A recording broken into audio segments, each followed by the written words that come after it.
الشيطان الرجيم بسم الله الرحمن الرحيم وبه نستعين وهو خير المعين وصلى الله على سيدنا محمد وآله الطاهرين.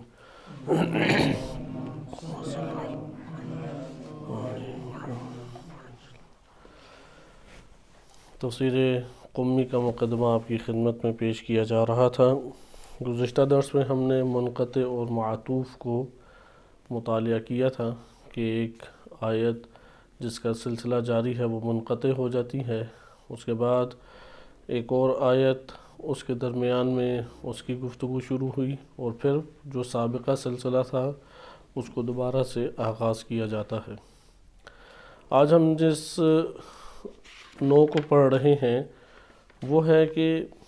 ایک حرف کی جگہ پہ دوسرے حرف کا آنا، البتہ تفصیلی طور پہ یہ آیا جاتا ہے۔ مثلا قرآن کریم کی آیات میں ایک حرف ہے تو جب اس کی تفسیر کی جاتی ہے تو تفسیر میں اس حرف کے بدلے میں ایک اور حرف رکھ دیا جاتا ہے۔ قرآن میں انشاءاللہ یہ آگے ایک بحث آئے گی کہ قراءت سب کا نظریہ جو ہے وہ بیان کیا گیا ہے۔ قراءت سب عموماً اہل سنت میں زیادہ اس کو مطرح کیا گیا ہے اور انہوں نے ہی اس کے اوپر زیادہ تحقیقات کی ہیں۔ اس سے مراد یہ ہے کہ نبی اکرم صلی اللہ علیہ وسلم پر جب قرآن نازل ہوا تو وہ 7 طریقوں سے پڑھا گیا ہے۔ اہل سنت مدعی ہیں کہ یہ 7 طریقے تواتر کے ساتھ ہم تک پہنچے ہیں، یعنی جہاں جہاں پہ قرآن کریم میں قراءت کا اختلاف موجود ہے اور جو اس سے باخبر ہے وہ اس ایک جگہ پہ قراءت کے بدلے میں دوسری قراءت کو پڑھ سکتا ہے۔ مثال کے طور پہ قرآن کریم میں سورہ فاتحہ میں ہے کہ ایاک نعبد و ایاک مالک یوم الدین۔ مالک یوم الدین میں 5 جگہوں پہ پڑھا گیا ہے مالک یوم الدین، بس ایک قراءت کیا ہے مالک یوم الدین اور دوسری قراءت کیا ہے ملک یوم الدین۔ قراءت سب کے اوپر مکتب اہل بیت علیہ السلام میں جو علماء گزرے ہیں وہ 2 قول معروف ہیں۔ ایک ہمارے پاس جو مجموعہ مفسرین ہے اور اکثر بیشتر علماء وہ اس کو قبول کرتے ہیں، قراءت سب کو قبول کرتے ہیں۔ دوسرا ہمارے پاس مجموعہ آ جاتا ہے کہ جس میں قراءت سب کی نفی کی گئی ہے، جیسا کہ البیان فی تفسیر القرآن میں آیت اللہ خوئی رحمۃ اللہ علیہ نے تفصیلی بحث کی ہے اور قراءت سب کے نظریے کو تحریف قرآن کے اوپر انہوں نے دلالت کرنے کو بیان کیا ہے کہ اگر ہم قراءت سب کے قائل ہو جائیں تو گویا قرآن کریم میں لفظی تحریف لازم آتی ہے، اور اس کے اوپر بعض شواہد بھی ہمارے پاس موجود ہیں احادیث میں۔ مثلا احادیث میں وارد ہوا ہے کہ ہم اہل بیت کی قراءت کے اوپر قرآن پڑھو، یا جو رائج قراءت ہے وہ اہل بیت علیہ السلام کی قراءت ہے کہ جو معاشروں میں رائج ہو گئی۔ یا یہ کہ بعض جگہوں پہ اس طرح سے وارد ہوا ہے، ایک صحابی کے بارے میں امام سے پوچھا گیا کہ آیا ان کی قراءت صحیح ہے، تو امام علیہ السلام نے فرمایا کہ اگر اس کی قراءت ہمارے طریق پر نہیں ہے تو وہ گمراہ ہے، کیونکہ ہماری ہی قراءت کے اوپر قرآن نازل ہوا ہے۔ قرآن کریم کو جب جمع کیا گیا، آیا جمع قرآن کو کیا گیا یا نہیں یہ بھی بحث ہے، کیونکہ اہل سنت کی کتب میں اکثر علماء اس بات کے قائل ہیں کہ خلیفہ اول ہیں جنہوں نے قرآن کو جمع کیا، اور اسی بنیاد پہ موجودہ قرآن ہمارے پاس جمع کی صورت میں ہے کہ اگر وہ قرآن کو جمع نہ کرتے تو یہ صورت قرآن کی ہمارے پاس نہ ہوتی۔ لہٰذا ایک واقعہ وہ نقل کرتے ہیں کہ انہوں نے زید بن ثابت کو ہیڈ بنایا اور قرآن کریم کی آیات کو جمع کیا، اور قرآن کریم کی ان آیات کی جمع آوری کی صورت میں پھر جو نسخہ بنا اسی نسخے کو انہوں نے اختیار کیا اور اس کے مقابل سب نسخوں کو انہوں نے جلا دیا۔ اچھا، وہ قرآن کی جو آیات ہیں جمع کس ضابطے کے تحت کی گئی؟ ضابطہ یہ قرار دیا کہ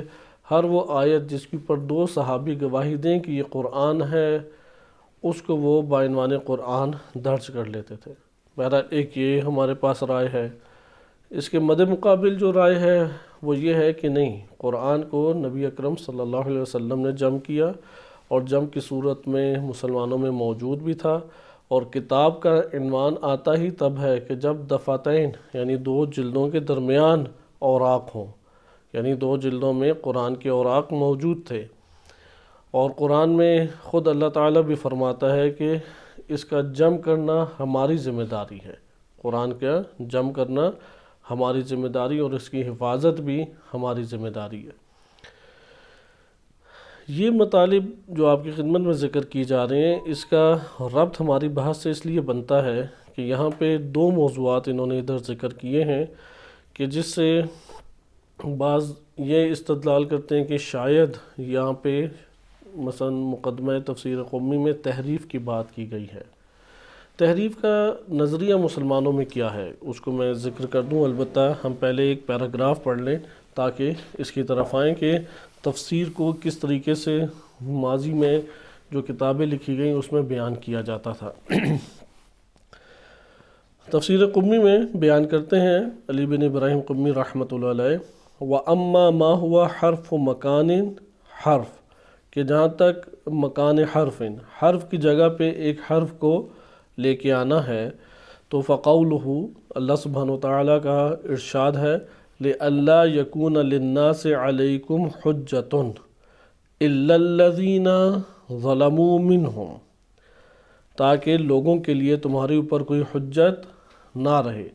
سوائے ان لوگوں کے جنہوں نے ظلم کیا۔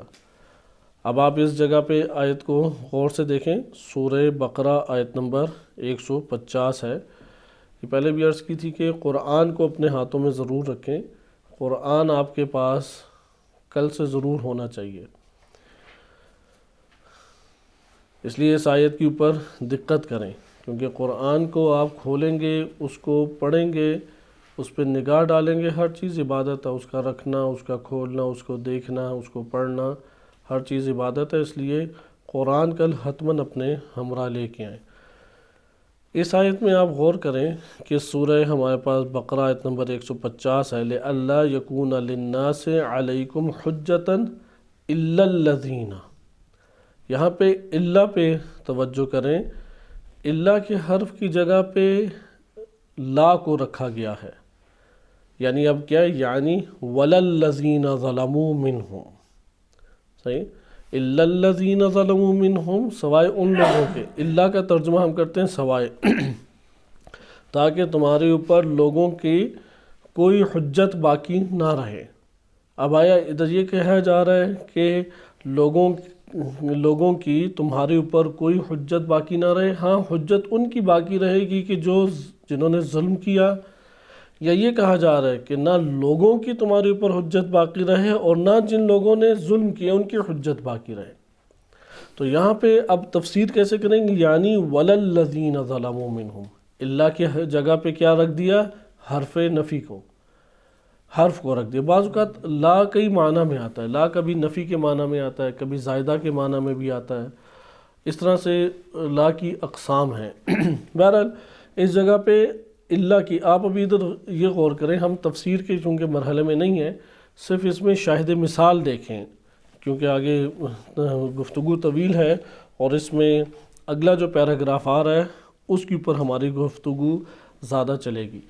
اس لیے اس مرحلے کو صرف اتنا یاد رکھیں۔ بعض اوقات تفسیر کیسے کی جاتی ہے، ایک حرف جو قرآن میں ہے اس کی جگہ اسی سے مناسب حرف کو رکھ دیا جاتا ہے،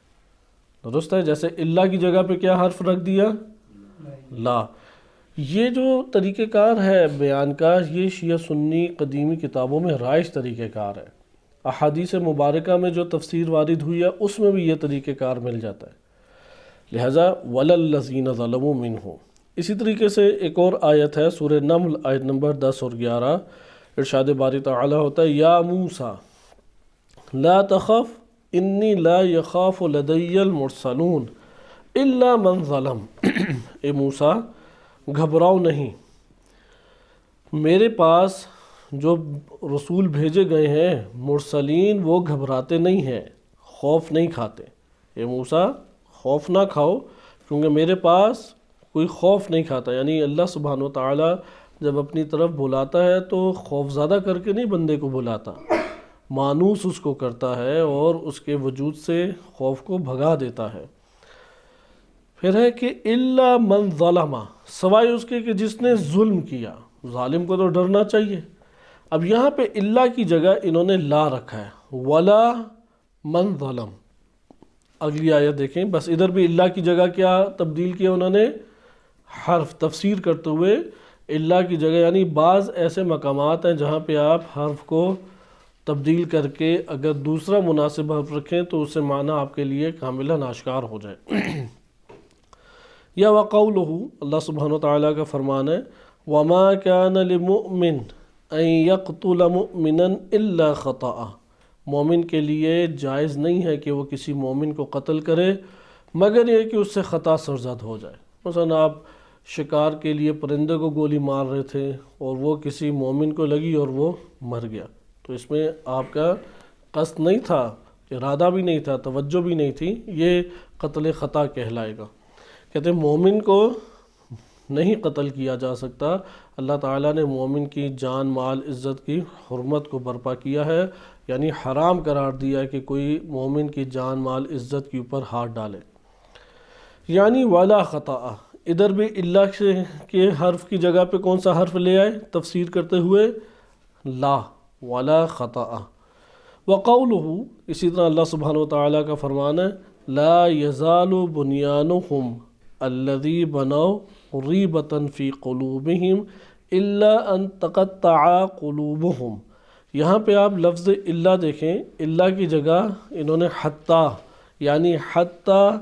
تقطع قلوبہم ومثلہ کثیر، اس طرح کی مثالیں ہمارے پاس کثیر ہیں، یعنی ایک حرف کی جگہ پہ دوسرے حرف کو رکھا جائے۔ اگلا پیراگراف دیکھیں جو ہمارے لیے زیادہ اہمیت کا حامل ہے، وَأَمَّا مَا هُوَ عَلَى خِلَافِ مَا أَنزَلَ اللَّهُ۔ بعض اوقات تفسیر اس طرح سے کی جاتی ہے، یعنی روایات میں وارد ہو جائے یا کتابوں میں اس طرح سے وارد ہوئی۔ اللہ کی جگہ کتابوں میں تفسیر کیسے وارد ہوئی کہ اللہ کی جگہ پہ حتی یا لا رکھ دیا۔ قرآن میں اس کی مثالیں بہت ساری ہیں کہ حرف کی جگہ پہ تفسیر کرتے ہوئے حرف ہی کو ذکر کیا، لیکن بعض اوقات جو اللہ سبحانہ وتعالیٰ نے نازل کیے اس کے برخلاف ہم دیکھتے ہیں جو ہمارے پاس نقطہ آتا ہے۔ اچھا، یہاں پہ ایک اور چیز بھی ہم غور کر سکتے ہیں، کیونکہ قدیمی ہمارے پاس یہ کتابیں ہیں، قدیمی کتابوں میں بعض مباحث کو روشن کرنے کی ضرورت ہے۔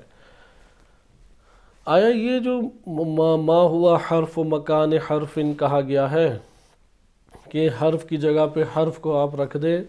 آیا یہ قرآن کریم کے اندر ہی دو باتوں کا تذکرہ ہے کہ اللہ کی جگہ بعض اوقات لا کا تذکرہ آیا یا اللہ کی جگہ حتی آیا ہے،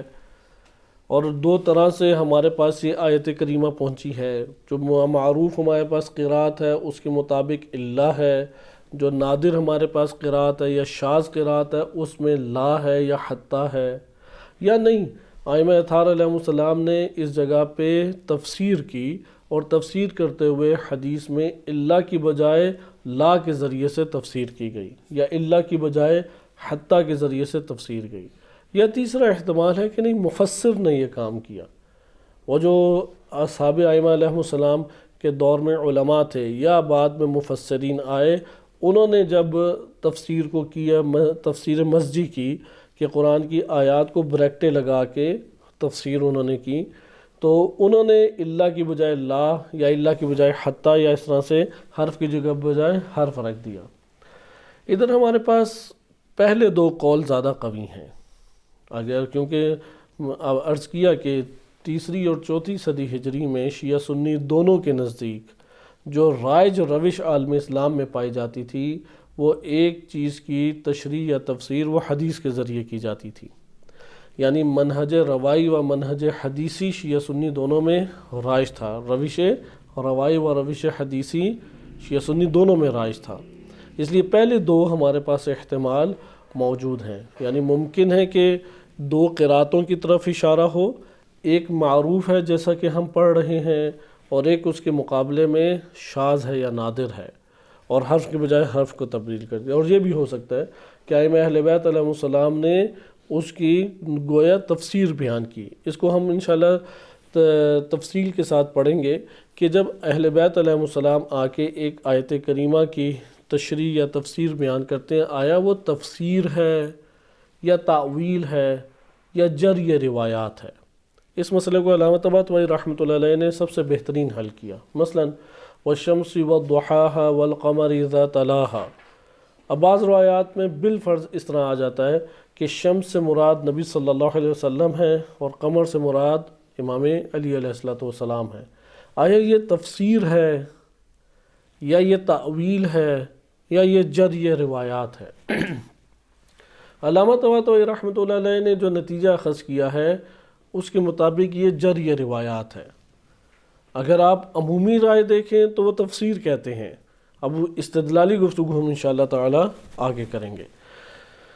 اب یہ پہلا حصہ میں تو ہمارے لیے زیادہ مشکل نہیں ہے، کیونکہ حرف کے بدلے میں حرف رکھ دیا گیا، معنی کو کوئی ایسا اثر نہیں پڑتا۔ مثلا کسی جگہ پہ اللہ سے کی بجائے لا لاتے ہیں اور معنی تبدیل ہو جاتا ہے، تو بالآخر ہمیں لا کا وہی معنی لینا پڑے گا جو سیاق اور قرائن سے ہمارے لیے کلام روشن کر رہا ہے۔ درست ہے؟ جیسا کہ ابھی آپ نے بعض میں دیکھا کہ الا من ظلم، ولا من ظلم، یہاں پہ نفی کے معنی میں اگر لیں تو میرے پاس نہ مرسلین گھبراتے ہیں اور نہ وہ کہ جس نے ظلم کیا۔ یقیناً جس نے ظلم کیا وہ تو گھبراتا ہے، اس لیے یہاں پہ لا ہم اس تسلسل کی صورت میں نہیں لے سکتے، وَإِلَّا یہاں پہ لا من ظلم، یعنی جو ظلم کرتا ہے وہ گھبراتا ہے اللہ کے سامنے۔ بہرحال حرف والی بحث میں اتنی حساسیت نہیں، لیکن اب جو ہم موضوع پڑھ رہے ہیں اس میں ایک نوع حساسیت ہے۔ یہ میں آپ کے سامنے کلام پڑھ دیتا ہوں، لیکن اس کلام سے یہ گمان نہ کیا جائے کہ یہ صرف شیعہ کتب میں اس طرح کی گفتگو آئی ہے، اہل سنت کتب میں بھی موجود ہے، اور پھر یہاں سے ایک تحریف کا شائبہ پیدا کیا جاتا ہے، شبہ اٹھایا جاتا ہے، بالخصوص جو دشمنان اسلام ہیں، ہم انہیں شیعہ یا سنی نہ کہیں، کیونکہ قرآن کو مشکوک کرنا یہ در حقیقت دشمنان اسلام کو تقویت دینے کی بات ہے۔ میں آپ کے سامنے پہلے یہ عبارت پوری پڑھ دوں تاکہ یہ ہمارا یہ والی نو ختم ہو جائے جس نو سے ہم گفتگو کر رہے ہیں۔ وَأَمَّا مَا هُوَ عَلَى خِلَافِ مَا أَنزَلَ اللَّهُ، جہاں تک اس کی بات ہے کہ جو اس کے برخلاف ہے جو اللہ نے نازل کیا، کیونکہ اوپر والے میں تو معنی آپ حرف کا معنی کس سے لیں گے؟ سیاق اور قرائن کے اعتبار سے جو عبارت یا آیت آپ کو معنی دے رہی ہے وہ لے لیں گے، لیکن اس جگہ پہ جو اب ہم پڑھنے لگے ہیں مسئلہ کچھ اور ہے۔ جو آیت ہمیں معنی بیان کر رہی ہے آپ اس کے برخلاف ایک معنی کو تشریح کر رہے ہیں، اور وہ آئی دونوں اوپر والی بھی روایات میں ہی وارد ہوئی ہے، یہ بھی روایات میں وارد ہوئی ہے۔ وہ کس طریقے سے ہے؟ فَهُوَ قَوْلُهُ، اللہ سبحانہ وتعالیٰ کا فرمان ہے، كُنْتُمْ خَيْرَ أُمَّةٍ أُخْرِجَتْ لِلنَّاسِ، سورہ آل عمران آیت نمبر 110 ہے۔ كُنْتُمْ خَيْرَ أُمَّةٍ، تم بہترین امت ہو، اخرجت للناس، جو لوگوں کے لیے نکلی ہو، تأمرون بالمعروف وتنہون عن المنکر، معروف کا تم حکم دیتے ہو۔ معروف سے کیا مراد ہے؟ معروف ہر وہ چیز جس کی معرفت حاصل کرنی چاہیے، صرف اچھائی نہیں، وہ عقائد ہیں، وہ نظریات ہیں، وہ اعمال ہیں، ہر وہ چیز جس کو جاننا چاہیے انسان کو، اسے کہتے ہیں معروف۔ معروف کا حکم دیتے ہیں۔ وَتَنْهَوْنَ عَنِ الْمُنْكَرِ، منکرات یعنی جس کا انکار کیا جانا چاہیے، منکر سے منع نہیں کرتے ہیں۔ وَتُؤْمِنُونَ بِاللَّهِ، اور اللہ پر تم لوگ ایمان لائے، یعنی وہ امت جو امر بالمعروف و نہی عن المنکر کرے اور اللہ پر ایمان لائے، یہ کیا ہے؟ سب سے بہترین امت ہے۔ فقال ابو عبداللہ علیہ السلام لقاری هذه الآیہ، کہ ایک شخص یہ آیت کریمہ کو پڑھ رہا تھا، پڑھنے والے کو امام صادق علیہ السلام نے فرمایا، سند ادھر نہیں لکھی ہوئی، ابھی ہم سند کے اعتبار سے نئی گفتگو کرتے، بدون سند علی بن ابراہیم قمی سے نقل کر رہے ہیں۔ خیر امت، امام نے فرمایا کہ خیر امت کے اوپر غور کرو، تم کہہ رہے کہ کنتم خیر امت، تم بہترین امت تھے کہ جو امر بالمعروف نہی عن المنکر کے لیے نکلے اور اللہ پر ایمان لائے۔ تو امام نے کہا خیر امت یقتلون امیر المومنین والحسن وحسین بن علی علیہ السلام، کہ یہ کیسے بہترین امت ہو سکتی ہے جس نے امام علی علیہ السلام کو شہید کیا، امام حسن علیہ السلام کو قتل کیا، امام حسین علیہ السلام کو قتل کیا، یہ کیسے خیر امت ہو سکتی ہے؟ فقیل لہو، وہاں پہ پھر کہا گیا وَكَيْفَ نَزَلَتْ يَا ابْنَ رسول اللہ، کہ فرزند رسول آپ بتائیں کہ پھر آیت کیسے نازل ہوئی؟ امام نے امام نے فرمایا انما نزلت، یہ آیت اس طرح سے نازل ہوئی تھی، کنتم خیر ائمۃ اخرجت للناس، تم بہترین ائمہ ہو کہ جو لوگوں کے لیے نکلے۔ اخرت، ادھر اخرت لکھا گیا ہے، اخرت اخرجت ہوگا ادھر ظاہراً، جیم نہیں ہے جو میرے سامنے نسخہ ہے، اخرجت للناس۔ الا تری مدح اللہ لہم فی آخر الآیہ، کیا تم دیکھتے نہیں ہو کہ اللہ نے ان لوگوں کے لیے آیت کے اختتام پہ مدح کی ہے، تأمرون بالمعروف وتنہون عن المنکر وتؤمنون باللہ ومثلہ آیت قریت علی ابی عبداللہ۔ اس طرح کی ایک اور مثال آپ کے سامنے پیش کرتے ہیں۔ بس آیت میں کیا ہے؟ امہ، لیکن جو تفسیر آپ بالفرض تفسیر کہہ لیں یا امام علیہ السلام اس جگہ پہ امت کی تشریح جو کر رہے ہیں وہ کس سے کر رہے ہیں؟ ائمہ سے۔ اس کی ایک اور مثال دیکھیں، قریت علی ابی عبداللہ علیہ السلام، امام صادق علیہ السلام کی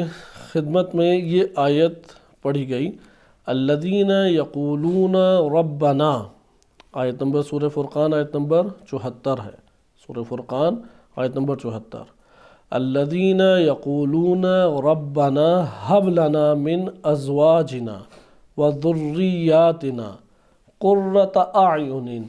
وجعلنا للمتقین اماما، کہ وہ لوگ جو یہ کہتے ہیں ہمارے رب ہمارے لیے ہماری ازواج اور ہماری ذریات کو ہماری آنکھوں کی ٹھنڈک بنا دے، یعنی وہ صالح اور پاکیزہ، ہماری ازواج بھی پاکیزہ ہوں اور ہماری ذریت اور اولاد بھی، اور ہمیں متقین کے لیے امام بنا۔ حضرت ابراہیم علیہ السلام کی دعا ہے، دعا قنوت میں بھی پڑھی جاتی ہے، یہ دعا پڑھنی چاہیے۔ ربنا ہب لنا، اے پروردگار ہمارے لیے تو قرار دے، من ازواجنا و ذریاتنا قرۃ اعین وجعلنا للمتقین اماما۔ فقال ابو عبداللہ علیہ السلام، امام صادق علیہ السلام نے فرمایا لقد سألوا اللہ عظیما، لوگوں نے بہت بڑی چیز کا سوال اللہ سے کیا، بہت بڑی چیز مانگی ہے،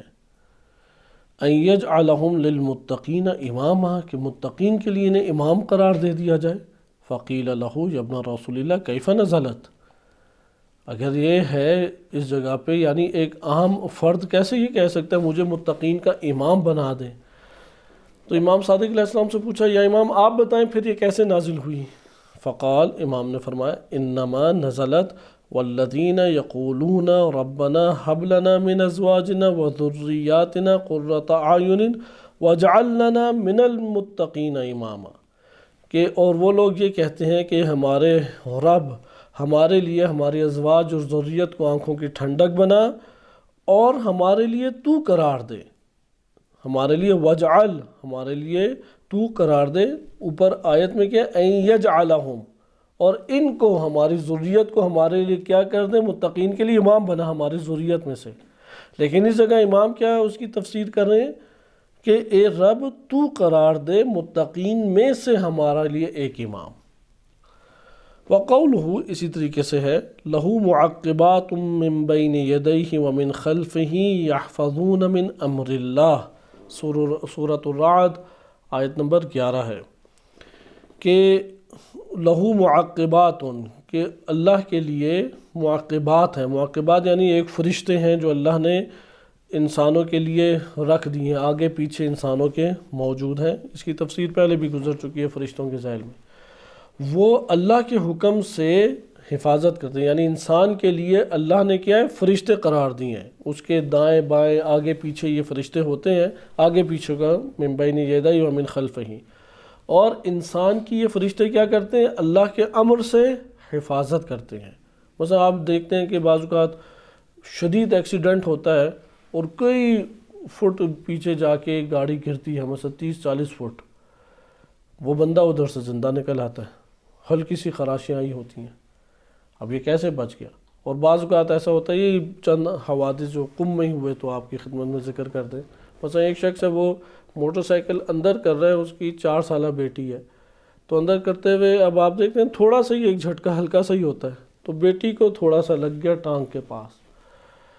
تو ٹانگ کوئی زخمی نہیں ہوئی، لیکن رات کو اسے درد کا احساس زیادہ ہوا۔ پہلے دن تو انہوں نے وہی جو درد کی دوائی دی دے دی، تو دوسرے دن بھی نہیں آرام آیا، ڈاکٹر کے پاس لے گئے، ڈاکٹر نے ٹیسٹ وغیرہ لکھ کے دیے، ٹیسٹ لکھ کے دیے تو پتہ لگا کہ اس کا گردہ فیل ہو گیا، ڈیمیج ہو گیا، پورا ایک طرف کا گردہ ہی ختم ہو گیا، وہ موٹر سائیکل کی زر بھی ایسی لگی، وہ گردہ ہی نہیں رہا اس کا۔ یا بعض افراد ہیں ہلکی سی انہیں سر پہ چوٹ آئی، وفات ہو گئی۔ اور اسی طرح سے ابھی مثلا ایکسیڈنٹ ہوا ہے تو اس میں گاڑی نے آ کے دوسری گاڑی کو مارا ہے، اور وہ 30-40 فٹ آگے جا کے گری ہے، کیونکہ 130-40 کی سپیڈ سے آ رہی تھی یہ، تو وہ اس سے بندہ زندہ نکل آیا، کوئی بھی اسے کچھ بھی نہیں ہوا۔ تو اللہ تعالیٰ نے حفاظت کے لیے فرشتے رکھے ہیں، وہ اللہ کے امر سے جب آنی آفت انسان پہ، فرشتے سائڈ پہ ہو جائیں گے اور وہ موت کا شکار ہو جائے گا، تو اللہ کے حکم سے یہ حفاظت کرتے ہیں۔ بہرحال فقال ابو عبداللہ، امام صادق علیہ السلام نے اس آیت کے ذیل میں فرمایا کیف یحفظہ الشیء من امر اللہ، اللہ کے امر سے ایک شے اس کی حفاظت کیسے کرتی ہے۔ وَكَيْفَ يَكُونُ الْمُعَقِّبُ مِن بَيْنِ يَدَيْهِ، اور جو معقب، عقب کہتے ہیں پیچھے سے،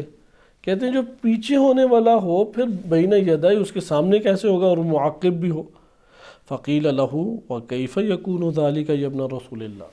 پوچھا گیا امام سے کہ آپ بتائیں فرزند رسول کہ یہ آیت پھر کیسے تھی۔ فقال انما نزلت، یہ اس طریقے سے نازل ہوئی، کیونکہ معقب کے لیے ہونا چاہیے پیچھے، جو آگے ہونا چاہیے اس کے لیے ہونا چاہیے رقیب۔ انما نزلت اس طرح سے لہو معقبات من خلفہ، پیچھے کی جانب معقبات تھے، ورقیب من بین یدیہ، اور رقیب تھے آگے، یحفظونہ بامر اللہ، اللہ کے امر سے اس کی حفاظت کرتے ہیں۔ ومثلہ کثیر، اس طرح کے شواہد ہمارے پاس کثیر ہیں۔ یہاں پہ بعض ایسے افراد ہیں کہ جنہوں نے یہ توہم کیا ہے کہ اس سے مراد شاید وہ تحریف ہے، اور اہل سنت جو ہیں بعض تخریب کار افراد جو ہیں جیسے زہیر احسان الہی جیسے، انہوں نے ساری ایک جھوٹ کا پلندہ کتابیں لکھیں، اردو فارسی انگلش میں ترجمہ ہوئیں، اور بڑا فتنہ اس نے برپا کیا۔ مثلا جو اعتقادات مکتب اہل بیت علیہ السلام کے نہیں ہیں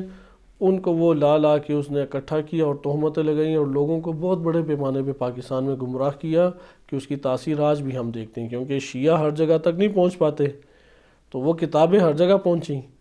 تو جہاں جہاں پہ پھر شیعوں کا صحیح چہرہ سامنے نہیں آیا وہ آج بھی کافر سمجھتے ہیں، جبکہ یہی والے شواہد اہل سنت کتب میں بھی بھرے ہوئے ہیں۔ آپ تفسیر تبری اٹھا کے دیکھ لیں، یا اسی طریقے سے قدیمی تفاسیر جو دیگر موجود ہیں، یا اسی طرح تفسیر ابن کثیر ہے، تفسیر قرطبی ہے،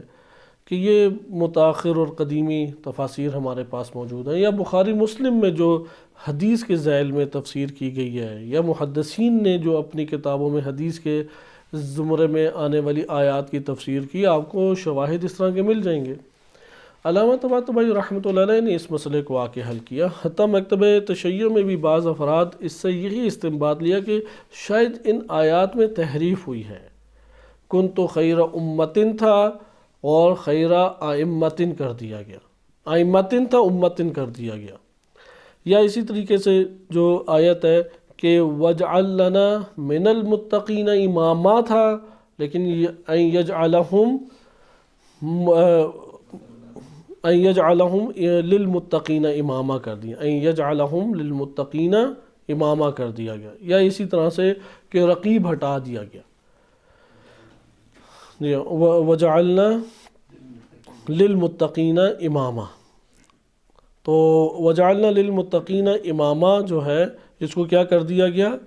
کہ اصل میں تھا وجعل لنا من المتقین اماما، تبدیل کر کے آیت میں ڈال دیا گیا وجعلنا للمتقین اماما۔ بعض لوگ یہ گمان کرتے ہیں،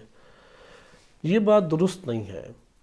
اور اس کے شواہد ہمارے پاس کثیر ہیں کہ انشاءاللہ یہ آئے گا، کیونکہ جب کتابیں لکھی گئیں تو ہمارے پاس ایک طریقہ کار تھا قدیمی زمانے میں تفسیر لکھنے کا، تفسیر لکھنے کا کیا طریقہ کار تھا؟ آپ بخاری مسلم ہمارے پاس پڑھی ہوئی ہیں، یہ صحیح ستہ آپ اسے کھول کے دیکھ لیں، دونوں میں باب التفسیر، کتاب التفسیر ہے، ادھر یہ والا طریقہ کار موجود ہے۔ اور اسی طریقے سے قدیمی تفسیر کی کتب میں بھی یہ طریقہ کار موجود ہے، وہ اس کو کہتے ہیں تفسیر مزجی۔ تفسیر مسجد یہ ہے کہ مثلا آپ سورہ فاتحہ لے لیں، الحمدللہ رب العالمین الرحمن الرحیم، اب بجائے اس کے کہ عالمین کو لکھ کے پھر نیچے کئی پیراگراف بنا کے تفسیر کی جاتی، وہ اس کی بجائے کیا کرتے ہیں، عالمین کے آگے بریکٹ ڈال دیتے ہیں اور بریکٹ میں اس کی ایک تفسیر کر دی، صحیح ہے، الحمدللہ رب العالمین بریکٹ میں اس کی تفسیر انہوں نے کر دی۔ یہ ہمارے پاس شیعہ سنی دونوں میں ہی رائج تھی۔ ایک ہمارے پاس جو تحریف کا شائبہ لے کے آتے ہیں، در حقیقت اہل بیت علیہ السلام نے اس جگہ پہ آیت کے معنی کو ذکر کیا ہے، اور آیت کے معنی کو ذکر کرنے کے نتیجے میں ہمارے پاس اس طرح سے نو تفسیر آئی۔ بس ہم اسے کیا کہیں گے، یہ تحریف نہیں ہے بلکہ امتن کی، ابھی فی الحال آپ تفسیر کہیں، وَإِلَّا انشاءاللہ یہ موضوع آئے گا کہ یہ جریے روایات میں سے ہے یا یہ تعویلات میں سے ہے۔ تعویل وہی تعویل جو سورہ آل عمران آیت نمبر 7 میں آیا ہے، اس معنی میں تعویل، نہ کہ اس معنی میں تعویل کے جو متکلمین کرتے ہیں۔ متکلمین کے ہاں تعویل یہ ہوتی ہے کہ آیت کو اپنے نظریے کے سازگار مطابق ڈھالتے ہوئے آپ توجیہ کریں، نہیں، توجیہ کے معنی میں یہ نہیں ہے ہمارے پاس، بلکہ یہ کس معنی میں ہے، یہ ہمارے پاس اس معنی میں ہے کہ یہاں پہ مثلا امتن کی ایک نو تفسیر کی ہے۔ تحریف کے حوالے سے ادھر ایک چھوٹی سی گفتگو میرے خیال میں مناسب رہے گی، جو انشاءاللہ تعالی ہم اگلے درس میں اس کو ملاحظہ کریں گے۔ تحریف لفظی آیا موجود ہے یا نہیں؟ تحریف کی کتنی قسمیں ہیں؟ تحریف اولاً کہتے کسے ہیں؟ نمبر 2،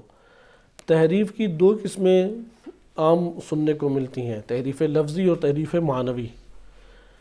نمبر 3، تحریف لفظی آیا وارد ہوئی ہے، شیعہ سنی کیا عقیدہ ہے، غالب مشہور کا نظریہ کیا ہے۔ نمبر 4، آیا تحریف لفظی سے کفر ثابت ہو جاتا ہے یا کفر ثابت نہیں ہوتا؟ ان 4 پوائنٹ کو ہم تیزی کے ساتھ دیکھیں گے اور ملاحظہ کریں گے کہ آیا قرآن میں تحریف لفظی ہے یا نہیں۔ لیکن اس جگہ پہ نتیجہ پہلے ذکر کر دوں اس گفتگو کا، کہ گفتگو اپنے طور پہ اگر تمام شواہد کے ساتھ لے کے آئیں تو ایک تفصیلی گفتگو بنتی ہے، لیکن خلاصے کے طور پہ مکتب تشیع و مکتب اہل تسنن، ان کا اجماع ہے، اتفاق ہے تمام علماء کا اور امت کا کہ قرآن کریم میں تحریف لفظی وارد نہیں ہوئی۔ سوال، شیعہ سنی دونوں میں ہی ایسی بعض روایات ہیں جس سے تحریف کی بو آتی ہے۔ مثال کے طور پہ اہل سنت کتب میں حضرت عائشہ سے روایت ہے کہ میری بکری جو ہے وہ داجن کہتے ہیں بکری کو، جو پالتو بکری ہے، وہ آئی اور وہ بعض آیات کھا گئی، غالباً سورہ اعراف کی، وَإِلَّا یہ سورہ بقرہ سے بھی لمبی تھی۔ اب سورہ اعراف جو موجودہ قرآن میں وہ تو اتنی لمبی نہیں ہے، کہتے ہیں وہ بقیہ آیات کھا گئی۔ یا بعض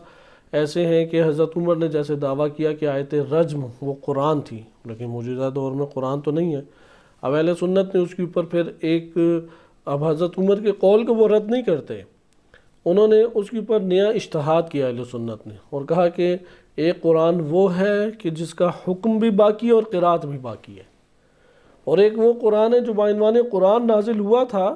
اس کا حکم تو باقی ہے، قرات نہیں ہے، اس لیے چونکہ قرات نہیں ہے موجودہ قرآن میں۔ یہ ایک تعویل ہے، ایک توجیہ ہے۔ بہرحال جو بھی ہو، ہم اس چیز کو خوشائن سمجھتے ہیں کہ وہ کم سے کم اس بات کے قائل ہیں کہ تحریف لفظی نہیں ہے۔